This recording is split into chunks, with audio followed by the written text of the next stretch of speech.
Do you think we're your taxi service, Mom? Figure it out yourself. Seattle's December rain has a way of cutting through even the thickest coat.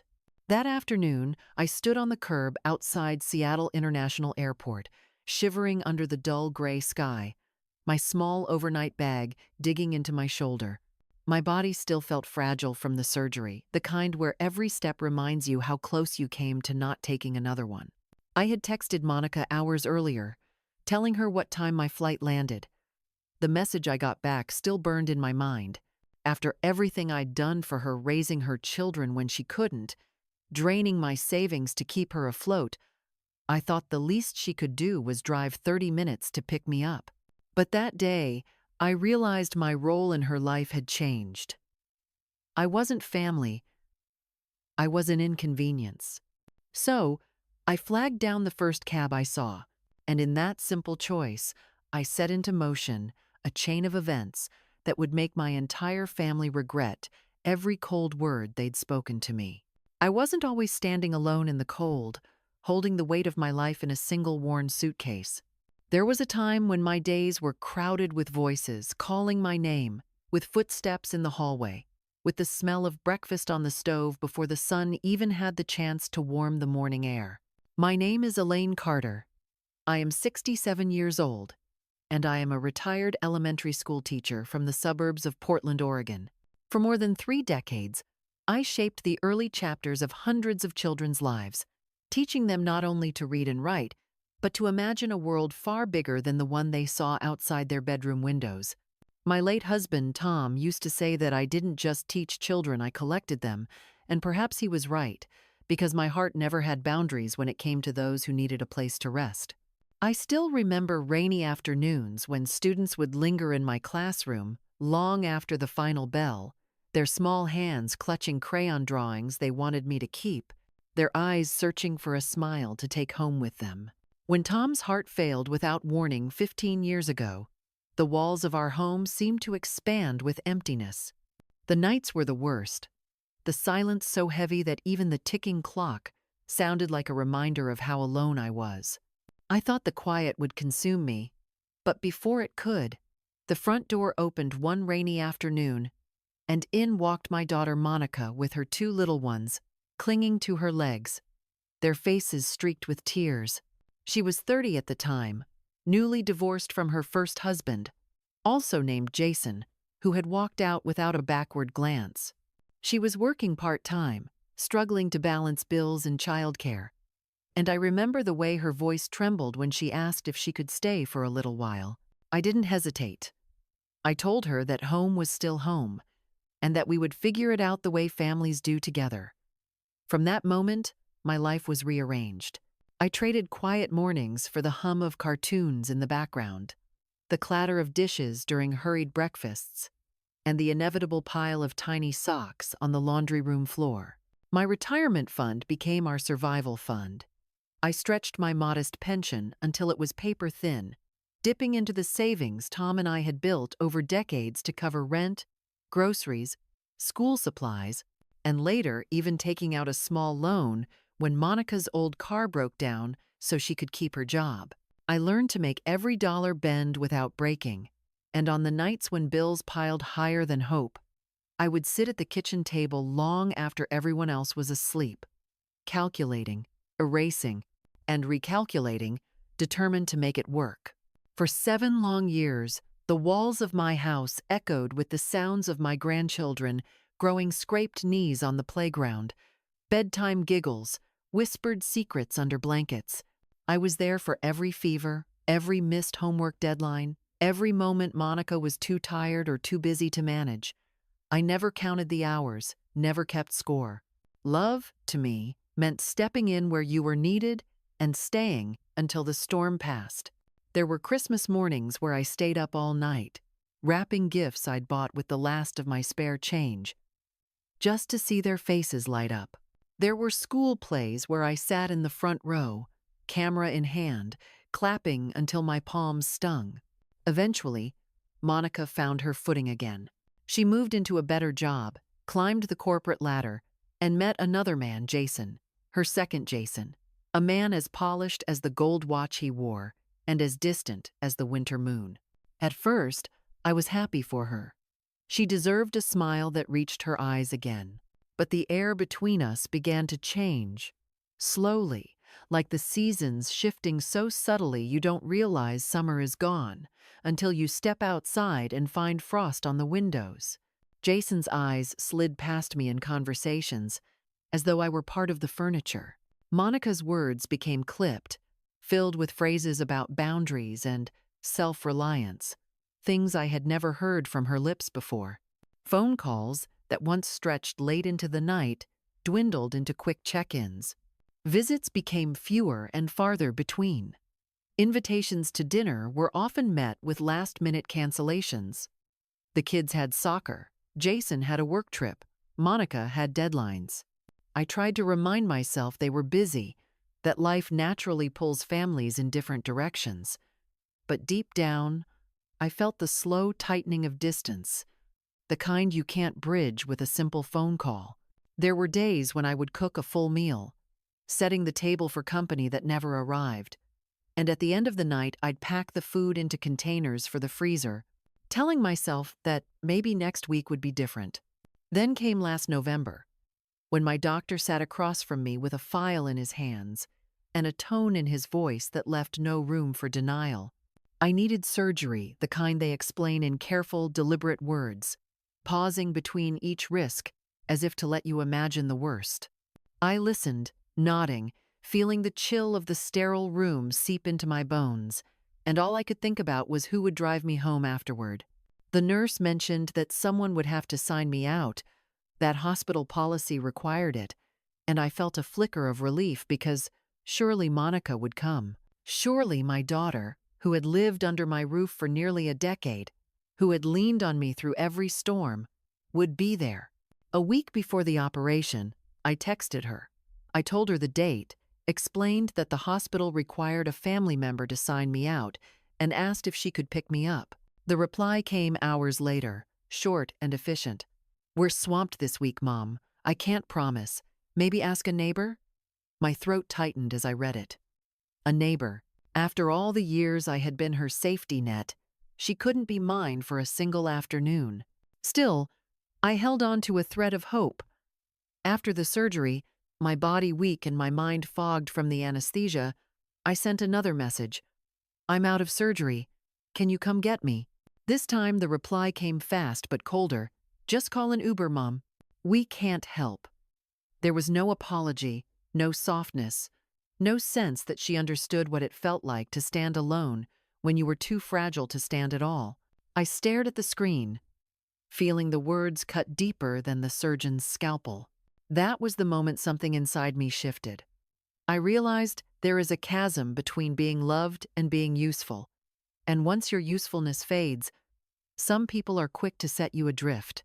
And as the rain tapped against the hospital window that afternoon, I began to wonder whether the love I had poured into my family had been seen at all, or whether it had simply been absorbed like water into sand there when needed, gone when the ground dried.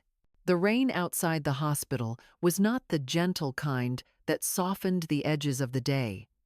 It was relentless, falling in sharp, slanted sheets, as though the sky itself was determined to scrub the city clean of its sins. Each drop struck the pavement with the insistence of a knock that would not be ignored. I stood just inside the glass doors, holding my small tote bag against my body as if it might shield me from the cold seeping through the automatic entrance. My stitches pulled with every breath, a faint reminder of the surgeon's careful hands and the hours I had spent under the bright, impersonal lights of the operating room. In my bag, along with a change of clothes and my wallet, lay my discharge papers, a crisp packet with my name printed neatly across the top, a list of medications I was to take, and a bold line near the bottom that declared patients should be escorted home by a family member. That sentence felt almost like mockery now. I had imagined, naively perhaps, that Monica would change her mind once she realized I was truly out of surgery, that some dormant instinct would stir and she would appear, even if it meant leaving her meetings or rearranging her schedule. Instead, her words on my phone screen had been final. Sharp in their simplicity, "Call an Uber," Mom as if I were an errand to be outsourced rather than a mother to be cared for. The hospital's revolving door sighed each time it released another person into the wet, gray afternoon. Some left in pairs, arms linked for warmth or steadying. Others were greeted by waiting cars, headlights glowing like open arms in the mist. No one was waiting for me. I adjusted my scarf, already damp from the condensation of my breath, and stepped out into the chill. The wind immediately caught the edge of the fabric and whipped it against my cheek, the sting startling enough to make my eyes water. I could tell myself it was the weather, but deep down, I knew better. Around me, people hurried past with their umbrellas angled against the gusts, their faces hidden in the folds of their coats.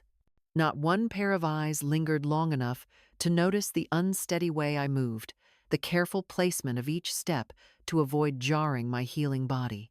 I spotted an old yellow taxi idling near the curb, its once bright paint dulled and freckled with rust, the roof light flickering faintly. The driver, a man whose face was mapped with lines that hinted at long days and longer nights, met my gaze with a small, silent nod. Without exchanging words, I approached, my shoes splashing through shallow puddles, and he leaned over to unlock the back door. The scent inside was a blend of wet wool, engine oil, and something faintly sweet, perhaps the remains of a pastry eaten hours before. I settled into the seat, wincing slightly as my side protested, and closed the door with a quiet click that seemed louder than it should have been. As we pulled away from the curb, the city blurred into streaks of silver and gray beyond the rain-streaked glass. Neon signs bled into the puddles on the sidewalk, creating distorted reflections that rippled with every raindrop. I found myself watching the patterns, the way they twisted and dissolved, thinking how much they resembled the life I had known, bright at times, but fleeting, altered by forces beyond my control. The driver glanced at me in the rearview mirror once, his eyes kind but not prying, and I was grateful for the silence between us. I wasn't sure I could speak without my voice betraying me. The ride was punctuated only by the low hum of the engine and the occasional rattle when the tires met a pothole. My hands remained clasped around the tote bag in my lap, not for fear of losing it, but because it was the only thing grounding me in that moment. Through the foggy glass, I caught glimpses of couples huddled together at crosswalks, parents bending to shelter their children under oversized umbrellas, friends laughing as they dashed through the rain toward the warmth of coffee shops. Each scene was a reminder of something I no longer had, or perhaps had never truly had in the way I believed. When the taxi turned onto my street, the familiar sight of my small, weathered house came into view, the porch light glowing faintly against the rain-darkened siding. I paid the driver in cash, pressing the bills into his hand with a sincere thank you that seemed to surprise him, and stepped out into the drizzle. The walk from the curb to the front door felt longer than it should have, each step a careful negotiation between balance and pain.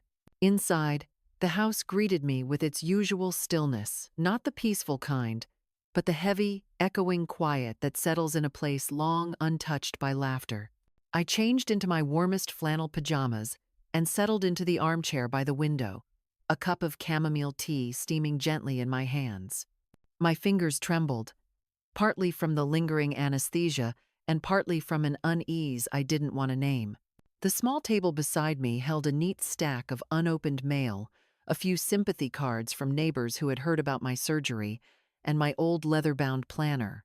I flipped it open to the current week, my eyes scanning the blank spaces where I had, without writing it down, imagined Monica's visits, or at least her calls. The emptiness on those pages seemed to echo back at me, a reflection of the silence in the room. I thought of the years I had given, the sacrifices that had become second nature, the way I had reshaped my life around the needs of others without hesitation. I thought of Jason's polite but distant smile, the way Monica's voice had grown sharper when she spoke of her new priorities, as if love were something that could be managed like a quarterly budget. The ache in my chest deepened as I realized that if I were to leave this world tomorrow, The legacy I had built, every dollar saved, every asset carefully tended, would fall into hands that had shown me nothing but absence when I had needed presence the most. That realization settled over me like a heavy wool blanket, suffocating in its weight, and I knew it would not be ignored. That night, long after the tea had gone cold and the shadows in the corners had thickened, I rose from my chair with a kind of steadiness I had not felt in years. It was not the steadiness of health or youth, but the steadiness of a decision settling into place, the kind that once made cannot be unmade. The house creaked softly under my steps. As I crossed the living room, the familiar boards beneath my feet, whispering the memories of all the years I had walked them in service of others. I reached the small study at the end of the hall, a room I had not entered much since Tom's passing, and switched on the lamp. The warm light pooled over the desk, illuminating the worn oak surface and the neat row of binders stacked against the wall. For a long moment, I simply stood there, staring at the filing cabinet in the corner, a squat, gray thing that held the tangible record of my life: bank statements, property deeds, insurance policies, my will. Each drawer was a chapter, each folder a page, and all of it told a story that had been written with the assumption that my family would cherish and honor the legacy I left behind. But the truth had revealed itself with painful clarity in the hospital parking lot, and now I saw those documents for what they were: a gift I had been preparing for people who no longer saw me as anything more than an afterthought. I knelt down, ignoring the protest in my knees, and unlocked the bottom drawer. The metal gave a reluctant groan as it slid open, revealing neatly labeled folders, each one a piece of the life Tom and I had built. I pulled out the one marked estate and laid it on the desk, my fingers lingering for a moment on the slightly frayed edges of the manila paper. Inside were the copies of my will, the list of assets, the instructions I had once thought would bring security and comfort to my daughter and her children. Now, all I saw were chains I had forged myself, binding me to people who could leave me standing in the rain without a second thought. The decision came to me with a strange calm. I would change everything. If Monica and Jason saw me as a burden, then I would stop being their provider. I would take what I had spent a lifetime building and place it in hands that would value it. Maybe a charity, maybe a scholarship fund for children in need, maybe even my kind neighbor Ruth, who had brought me soup during my recovery without being asked. Whoever it was, it would not be those who had turned their backs on me when I needed them most. I reached for the phone and dialed the number of my lawyer, a man named Patrick, who had handled our affairs since Tom's first promotion. His voice on the other end was warm with surprise. "Elaine, it's been a while," he said, and I told him plainly that I needed to update my will. There was a pause, the sound of papers shuffling, and then he agreed to meet me later that week. As I hung up, a sense of quiet strength settled over me. It was not joy exactly, but it was something better than the hollow ache I had carried for months. It was the knowledge that I still had control over my own story. Over the next few days, while the winter rain continued its steady drumbeat against the windows, I began sorting through my possessions with a deliberate eye. Every photo album, every piece of jewelry, every keepsake had a story. And I found myself weighing not just their monetary value, but the emotional truth of who deserved to inherit them. I set aside the pearl necklace my mother had given me for my wedding, not for Monica, but for Lily, the granddaughter, who still called me just to say she loved me. The rest, I imagined, could be auctioned for a cause that mattered. With each decision, I felt lighter, as though I were sweeping cobwebs from corners I had ignored for far too long. The change in me was subtle but undeniable. I no longer lingered by the phone waiting for it to ring. I no longer rehearsed conversations in my head, wondering how to make Monica understand. Instead, I moved through my home with purpose, the sound of papers being sorted and drawers closing becoming a quiet anthem of reclaiming myself. Evenings were no longer spent staring at blank pages in my planner. They were filled with lists and letters, each one a step toward the life I was choosing for myself. And yet, beneath the resolve, there was still a flicker of grief. Grief for the years I had believed that love and sacrifice were inseparable. Grief for the younger version of myself who had stood in the rain outside that hospital, waiting for a daughter who would never come. That grief did not weaken my resolve. If anything, it sharpened it. It reminded me that the most dangerous lies are the ones we tell ourselves to avoid seeing the truth. By the time the meeting with Patrick arrived, I was ready. I walked into his office with my head high, my will clutched in a folder under my arm, and as we sat across from each other, I told him exactly what I wanted. Names were crossed out, new ones added. Charitable organizations were listed where once there had been family. He looked at me over his glasses and asked if I was sure. I met his gaze steadily. If they can't be here for me when I'm alive, I said, they don't deserve anything when I'm gone. He nodded, and the pen in his hand began to move across the paper, rewriting the ending of my story. When I left his office, the air outside felt sharper, cleaner. The sun had broken through the clouds for the first time in days, and the light reflected off the wet pavement in dazzling fragments. I stood there for a moment, letting the warmth touch my face, and I realized that I had not felt this free in years. My quiet rebellion had begun, and though they did not yet know it, Monica and Jason's hold over my life had ended the moment I stepped into that taxi. The weeks that followed moved with the slow heaviness of winter, the kind where days seemed to fold into one another under a blanket of gray sky, yet beneath that stillness I could feel a quiet shift in my bones. Each morning began with the sound of rain against the windows, sometimes gentle like fingertips tapping on glass, sometimes fierce enough to rattle the panes, and I found a strange comfort in its constancy. The rain did not need permission to fall. It did not ask whether its arrival was convenient.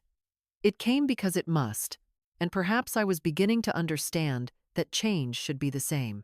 I no longer passed through the hallway glancing at the phone, no longer paused when I saw Monica's name on the caller ID because it almost never appeared. Instead, I began turning my attention inward, reclaiming the pieces of myself I had left unattended for far too long. I cooked meals just for me, not worrying whether anyone else would approve of the seasoning or the portion. I lit candles at the dinner table even when I was the only one seated there, watching the flames dance as if they were performing just for me.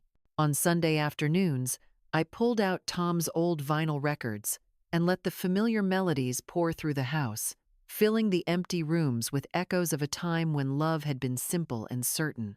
I read books without interruption, took long baths scented with lavender oil, and allowed myself to linger in bed on rainy mornings without guilt. It was in those quiet moments that I began to feel the threads of strength weaving themselves back together inside me. It was during one of these evenings, with the fire casting flickering shadows across the walls, that the idea came to me I would attend the family Christmas gathering, not as the woman who came bearing gifts and casseroles, eager to patch over silences and swallow hurt feelings, but as someone who now understood her worth and carried it like armor. I hadn't been to Monica's home since the last holiday season, a visit that had left me with the sour aftertaste of being tolerated rather than truly wanted. This time, I would go on my own terms, not seeking their approval but bringing the truth of my decisions with me like a sealed envelope, waiting for the right moment to be opened. The days leading up to Christmas passed in a steady rhythm of preparation, though not the kind anyone would see from the outside. I wrapped a few modest gifts for the grandchildren, books I thought they might enjoy, a handmade scarf for Lily, but my real preparation was in the quiet certainty of what I was about to do. I knew Monica and Jason would not expect it.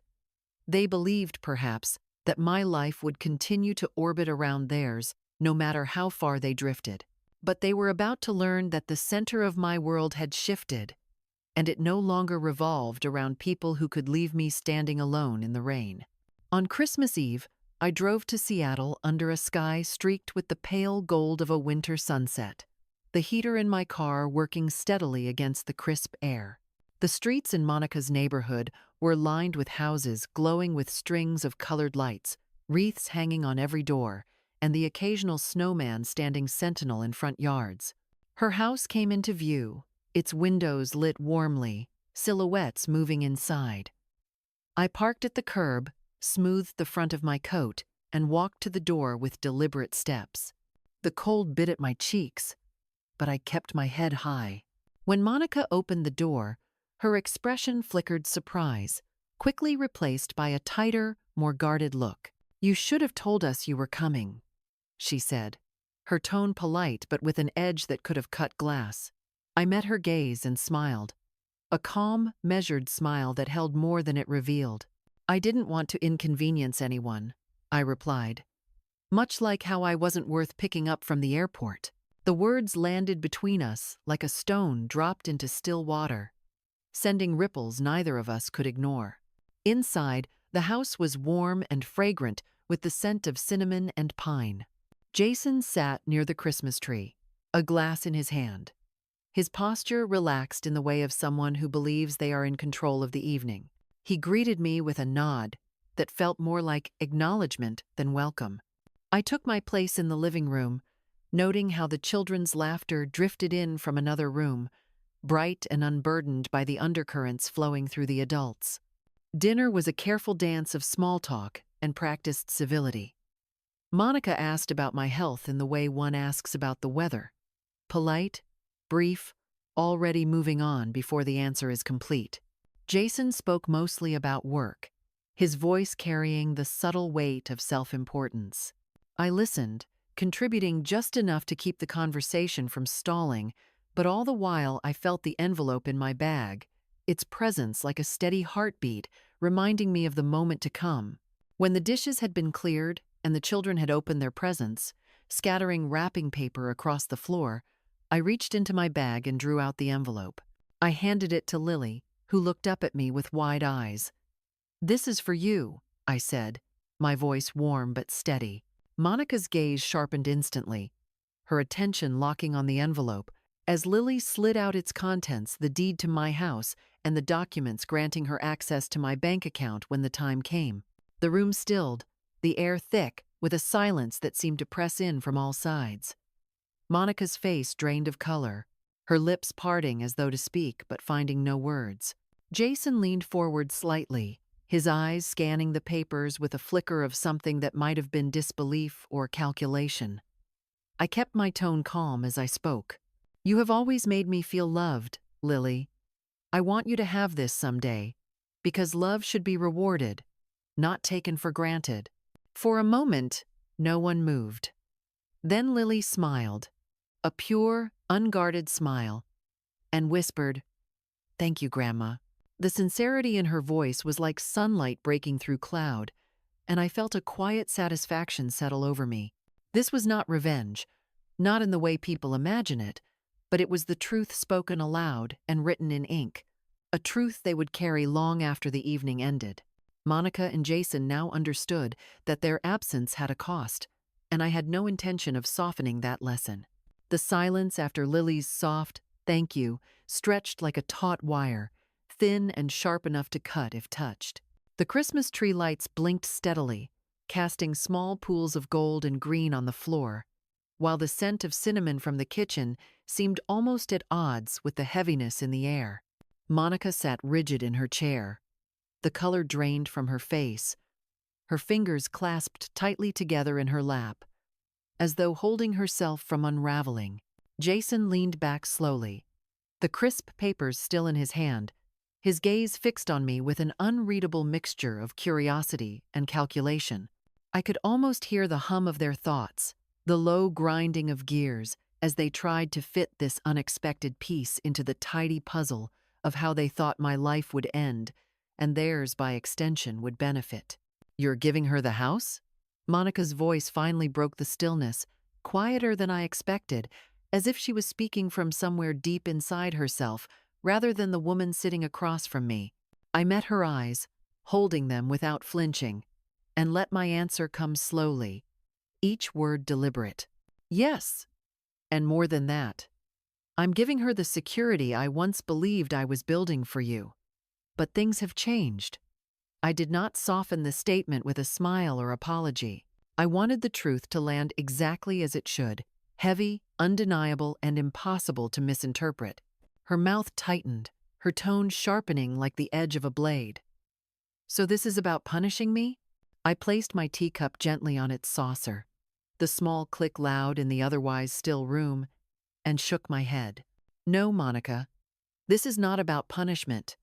This is about understanding that love is not an endless well you can draw from without ever lowering a bucket of your own. I needed you once, just once, and you weren't there." That told me more than all the years before combined. From the other room came the muffled laughter of the children, their voices bright and untangled from the tension that wrapped itself around us in the living room. Jason shifted in his chair and finally spoke, his voice measured, his expression that of a man accustomed to controlling the terms of a conversation. "Elaine, you're letting emotions cloud your judgment. Decisions like this should be made carefully, with logic and clarity." I turned to him, my voice steady, my gaze unblinking. Logic is exactly what I used. I looked at the facts. The fact that my daughter could not drive less than an hour to pick me up from the hospital after major surgery. The fact that neither of you checked on me afterward. The fact that the only people who showed up at my door with food and warmth were my neighbors, not my family. That is logic, Jason. Cold, clear, and impossible to argue with. Monica's expression flickered, her chin lifting slightly as if trying to reclaim control of the moment. But there was something in her eyes, a flicker of shame, though she tried to bury it quickly. "We were busy," she said, almost defensive, and I leaned forward slightly, not to intimidate, but to bring the truth closer to her. "We are all busy, Monica. Life is full for everyone. But those who love you make space for you, even in the middle of chaos. You chose not to, and that is your right. This," I gestured toward the envelope now in Lily's lap, "is mine." The Christmas lights reflected in Jason's eyes as he glanced down at the papers again, his jaw tightening. I could feel the air in the room shift, as if they both knew that something irreversible had just happened. There would be no rewinding this evening, no walking back the words that had been spoken. For years, they had assumed my life and what I owned would flow naturally into theirs, like water down a hill, simply because that is how it had always been done. But tonight, I had built a dam, and they could see that the flow had been diverted entirely. The conversation after that was fractured, thin. They asked questions out of obligation. I answered with polite finality. The warmth of the fire seemed to recede, leaving only the awareness of the unspoken truth that now filled the space between us. They had lost something far greater than money or property. They had lost the certainty that I would always be there, giving without condition. When the clock struck 10, I rose to leave. Lily hugged me tightly, her small arms wrapped around my waist, the envelope still clutched to her chest. I kissed the top of her head, feeling the soft weight of her hair against my cheek, and whispered, "Take care of this, sweetheart." Monica followed me to the door, but she didn't speak. The night air outside met me like an ally, crisp, bracing, alive as I stepped into it. The sound of the door closing behind me wasn't a farewell. It was the final, echoing click of a lock on a chapter I had no intention of reopening. The drive back to Portland that night felt different from any other trip I had taken. The highway stretched ahead like a ribbon of dark satin, glistening under the reflection of streetlights. And for the first time in years, I felt no pull to turn back, no anxious need to double-check that I had said the right thing, or avoided hurting someone's feelings. My hands rested lightly on the steering wheel, the heater humming softly, and the city lights of Seattle receded in the rearview mirror like a past I was finally willing to let go. The rain had eased into a fine mist, and as it caught the glow of the headlights, it looked almost like silver dust floating in the air, as though the night itself was celebrating my quiet victory. But victory has a way of feeling both sharp and tender. Sharp, because I knew the words I had spoken would linger in Monica's mind, not easily brushed aside. Tender, because, despite everything, she was still my daughter, and there was a part of me that wished things had been different, that my lesson had not needed to be written in ink and sealed in legal documents. I had not set out to hurt her, but to remind her, in the most undeniable way, that love is a two-way road, and mine would no longer run in only one direction. Somewhere around the halfway mark, I pulled into a small roadside diner, the kind that still had neon signs and coffee that tasted faintly of nostalgia. I sat at a booth by the window, watching the occasional car pass on the wet road, and let my thoughts unravel slowly. I thought of Lily, her small hands holding the envelope, the way her eyes had lit up not from the material value of what I had given her, but from the knowledge that I trusted her. I thought of my neighbors, who had shown up with soup and fresh bread when I was too weak to cook, who had shoveled my walkway without being asked. And I thought of the girl I had been decades ago, moving into the house with Tom, full of plans and the belief that family would always mean safety. By the time I returned to the car, the mist had cleared, revealing a sky pricked with stars. It was rare to see them so clearly in winter, and I took it as a sign not of approval exactly, but of alignment, as though the choices I had made were in step with something larger than myself. I drove the rest of the way in silence, content in the quiet. The next morning, I awoke to find a voicemail from Monica. Her voice was tight, a mixture of anger and something else she hadn't sorted yet. She said she didn't understand why I was making things so final, and that we should talk. I listened once, then deleted it. Some conversations aren't meant to be had when the other person is only speaking to reclaim what they think is theirs. If she wanted to talk to me as her mother, I would listen. If she wanted to talk to me as a source of inheritance, I would not. Over the next week, I began receiving cards from friends and neighbors, holiday greetings, small notes of kindness, and they meant more to me than anything that had been said in that living room on Christmas Eve. One evening, Ruth from next door stopped by with a tin of cookies and a knitted scarf in my favorite shade of blue. We sat together by the fire, sipping tea, and she told me about her own children, how distance and time had changed things between them. It was then I realized how many people carry their own quiet stories of abandonment. How many have learned to build warmth from places other than where they once expected it. The twist, if you could call it that, came a few days later in the form of a letter. Not from Monica, but from Lily. It was written in careful, looping handwriting on lined paper torn from a school notebook. She told me she didn't care about the house or the money, only that she loved me and wanted to spend more time together. She asked if she could come visit during spring break, maybe help me plant flowers in the garden. Reading it, I felt something soften in me, not toward Monica or Jason, but toward the future. Perhaps the lesson had been harsh, but if it planted even one seed in the heart of someone willing to nurture it, then it had been worth it.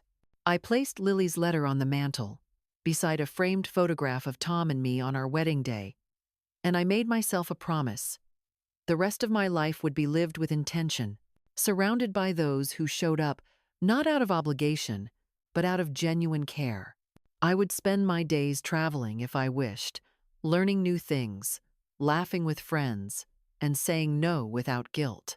And when the time came for my possessions to change hands, they would go to people who had held me up, not those who had let me stand alone in the rain.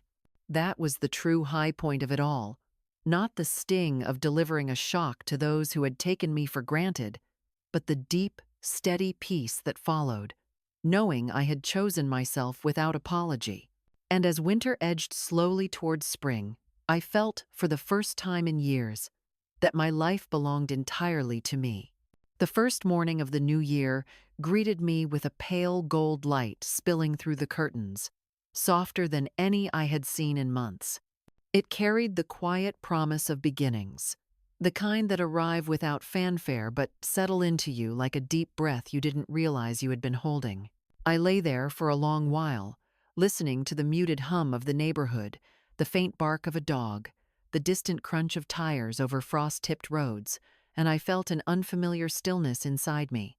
It was not the hollow quiet of loneliness. It was the calm of space reclaimed, a silence that belonged entirely to me.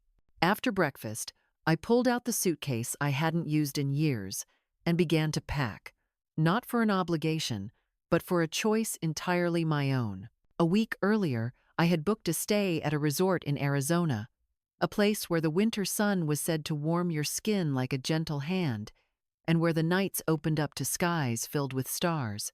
I packed light linen shirts, comfortable trousers, a straw hat that had sat unused in my closet since Tom passed, and a single novel I had been meaning to read. There was something liberating in knowing I didn't need to explain my departure to anyone, that my days were mine to spend however I wished. The flight south was uneventful, a quiet stretch of hours where I watched the landscape shift from the muted grays of the Pacific Northwest to the sun-baked earth tones of the desert. When I stepped out of the airport, the air was warm, carrying the scent of dry sage and distant blooms. The resort was a spread of terracotta buildings, nestled among tall palms and flowering bougainvillea, its pathways winding toward pools that shimmered under the afternoon light. As I checked in, the receptionist smiled and handed me a small glass of citrus water, and for a moment I thought how long it had been since anyone had welcomed me without hurry or pretense. Each day unfolded like a page in a book I had forgotten I was writing. I swam in the mornings, the water cool against my skin, and lingered on a lounge chair afterward, feeling the sun seep into my bones. I took long walks along the garden paths, where hummingbirds darted between blossoms, their wings catching the light like tiny prisms. In the evenings, I joined other guests for dinner, retirees from different corners of the country, couples traveling together, solo adventurers like myself, and we shared stories over glasses of wine that glowed ruby in the candlelight. None of them knew me as Monica's mother or as the widow who once gave everything to her family. They knew me simply as Elaine, a woman with her own history, her own plans, and a laugh that surprised even me in how freely it came. One afternoon, as I was sitting by the pool reading, a woman named Margaret struck up a conversation. She had the kind of energy that filled a space easily, with a quick wit and a habit of telling stories that made you feel as though you had lived them yourself. We began meeting for coffee in the mornings, exploring small art galleries in the nearby town, and even signed up for a pottery class offered by the resort. My hands, so used to the precise movements of grating papers or kneading bread, clumsily shaped the clay at first. But by the end of the week, I had crafted a small bowl, imperfect, but entirely mine. Margaret laughed when I decided to ship it home. A reminder, I told her, that things don't have to be perfect to be worth keeping. In the quiet moments before sleep, I would sometimes think of Lily's letter, of the spring visit she had asked about, and I felt a warmth that had nothing to do with the Arizona sun. It reminded me that while some ties may fray beyond repair, others can still be tended, nurtured into something lasting. I decided I would write to her before leaving, telling her I was looking forward to planting those flowers, that perhaps we could even start a small vegetable garden together. By the time my stay was drawing to a close, I felt lighter in ways I hadn't thought possible. The lines on my face were still there, but the heaviness behind them had eased. I had laughed more in those 2 weeks than I had in the last 2 years combined, and I realized that I had been living in a kind of waiting room, holding my breath for an apology or a gesture that was never coming. Now I had stepped out of that room and into the open air, and I had no intention of going back. When the plane touched down in Portland, the familiar damp chill greeted me, but it no longer carried the same weight. I returned to my home, my sanctuary, with fresh eyes. The garden, though bare in winter, seemed full of promise. The shelves lined with books invited me back into their worlds. Even the quiet, once oppressive, now felt like a canvas I could fill with whatever I chose. I unpacked slowly, placing the pottery bowl from Arizona on the kitchen counter, where I would see it each morning. I began making small changes, not sweeping, dramatic ones, but quiet shifts that reminded me I was building a life for myself. I joined a local art class, signed up for a lecture series at the community center, and started walking every morning through the park, even on days when the sky threatened rain. I filled my kitchen with fresh flowers from the market, their colors bright against the muted tones of winter, and I allowed myself to buy good coffee instead of whatever was cheapest. Little things, perhaps, but each one a declaration that I was worth the effort. One weekend, Ruth from next door came over for tea. We sat by the fire as the rain traced slow paths down the windows, and she told me about her own journey, how she had learned, after years of putting everyone else first, to choose herself. We laughed, we shared stories, and in that moment I realized that friendship, like any meaningful connection, is built not on obligation but on mutual care. It felt good to let people into my life who wanted to be there, not because they had something to gain, but because they simply enjoyed my company. Some nights, I would curl up in bed with a notebook and begin to jot down small dreams I had never given myself permission to chase, places I might visit, skills I might learn, even silly little indulgences like buying fresh pastries every Sunday morning.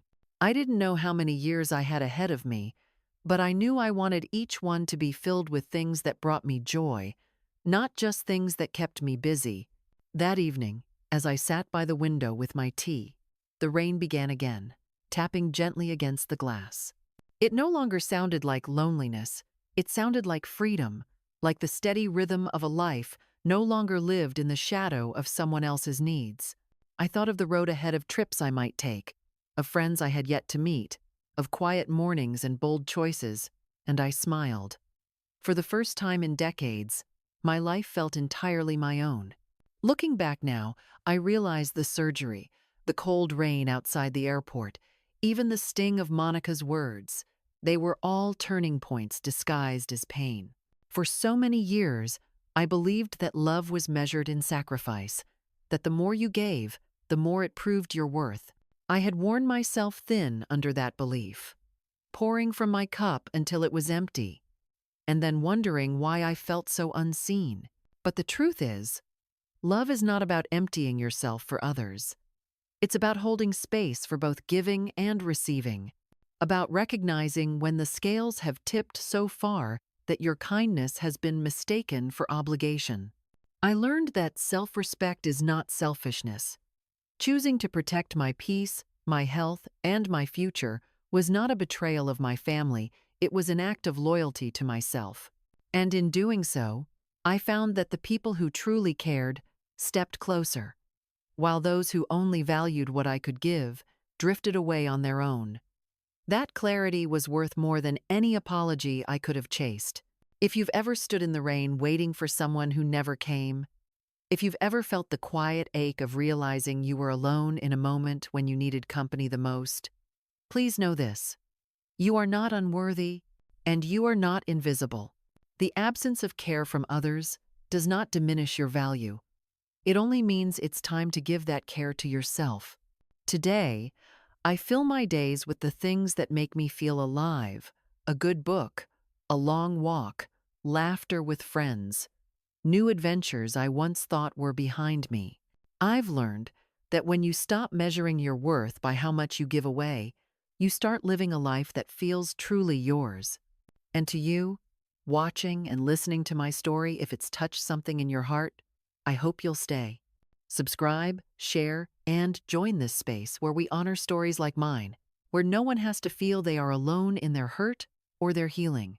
Because here, we remind each other of the truth. Love that is real will never leave you standing alone in the rain.